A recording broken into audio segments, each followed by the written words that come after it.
হাসিনা যেই যেই কারণে যেই যেই যুক্তিতে সেই সংস্কারগুলো করতে নারাজ ছিল, করতে রাজি হয় নাই, সেই সেই শব্দে সেই সেই ভাষায় সেই সেই যুক্তিতে আজকেও দেখতে পাচ্ছি বাংলাদেশের রাজনৈতিক দলগুলো সংস্কারে বাধা দিচ্ছে, দ্বিমত পোষণ করছে।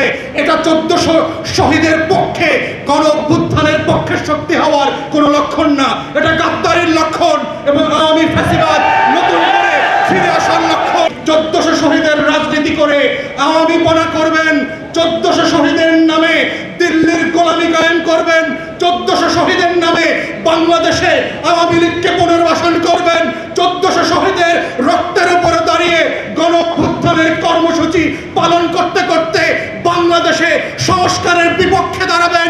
সেই বাংলাদেশ আমরা হতে দেব না, খোদার কসম। সেই বাংলাদেশ আপনাদেরকে প্রত্যাখ্যান করবে, যেভাবে আওয়ামী লীগকে, শেখ হাসিনাকে, শেখ পরিবারকে প্রত্যাখ্যান করেছে, শেখ পরিবারের মূর্তি ভেঙে ভেঙে যেভাবে আওয়ামী লীগের রাজনীতিকে নাই করে দিয়েছে, আপনারাও বাংলাদেশের রাজনীতিতে নাই হয়ে যাবেন যদি ওই আওয়ামী ফ্যাসিবাদ বিরোধী আন্দোলনের বক্তব্যগুলো পরিবর্তন করতে না চান।